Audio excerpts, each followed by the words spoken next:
I've been involved in the reviewing and analyzing gas drilling for approximately 4 years. I'm going to vote yes on this bill. There's a lot of reasons, but I'm going to break it down into 2 reasons.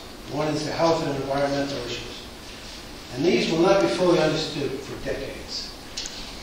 One piece of correspondence that really moved me was one of our citizens, Kevin Marion. He wrote in and he said that he was a vet and he was in Vietnam. And he was told that Agent Orange was no problem and that he could touch it, feel it, and not going to have any issues. Well, here it is 50 years later, 60 years later, 50 years later, and he's dealing with those issues right now. And I don't have to tell people in this room, everybody has dealt with the hazards and ramifications of cigarette smoking. How long did we hear in the tobacco industry saying that smoking was no problem? How long did they lie to the American people? Until it finally came out and finally had to admit it. Additionally, this whole board took a trip over to Bradford County. And yeah, there was economic activity, but it wasn't the type of economic activity I think is compatible with this town. What I saw over Bradford County, and I'm sure the board would agree with me, is it different. It changed the whole character of this town forever. And I just can't see that, and I think it would be a betrayal to the town's citizens and also my ancestors who would be doing it accordingly. And I think also the townspeople have spoken. I want to observe that this process has been both troubling and enriching. On the positive side, I've had the opportunity to work with a lot of talented people, hear more from the people in the town, how they feel about life in the town, and that has been very enriching from my point of view. Sadly, the process was also a bumpy ride for our community, and for me personally. Some people aren't talking to me. I've lost a few friends.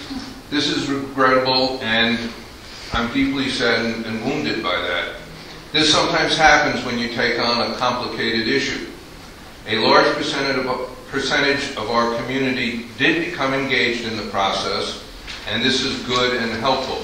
So I thank everyone, both pro and con, for your input and for your wisdom. In deciding to sponsor and support a fracking ban, many factors influenced me. Philosophically, I've always been drawn to the beauty of nature and repelled by overdevelopment and heavy industrial processes. This is why I chose to live here, and this is why many of us live here.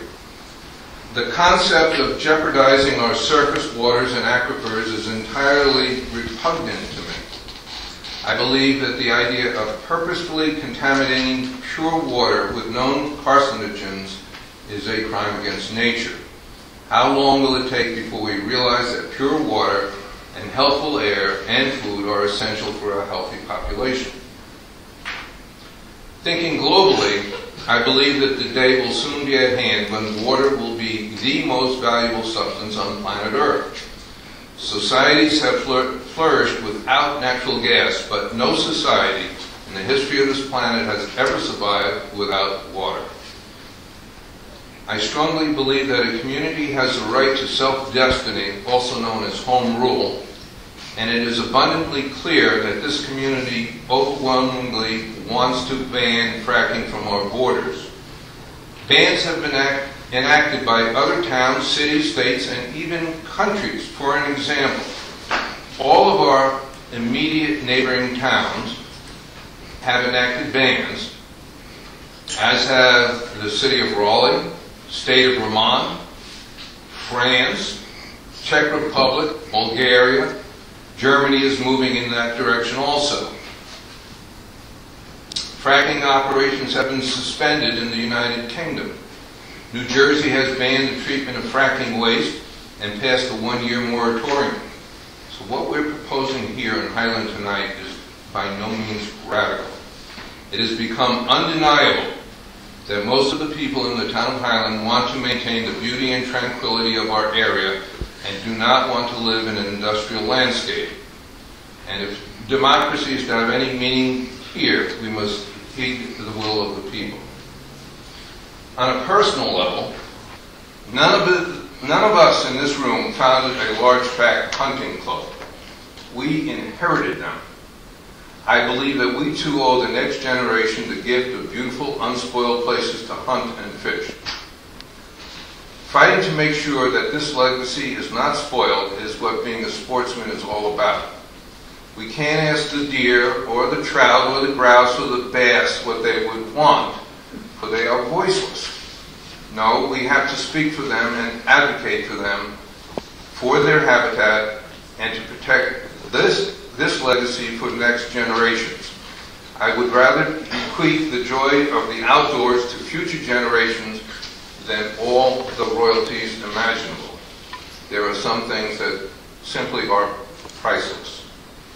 As a local government leader, I am deeply disturbed by the Energy Act of 2005, which exempted the industry from compliance with clean water and clean air requirements.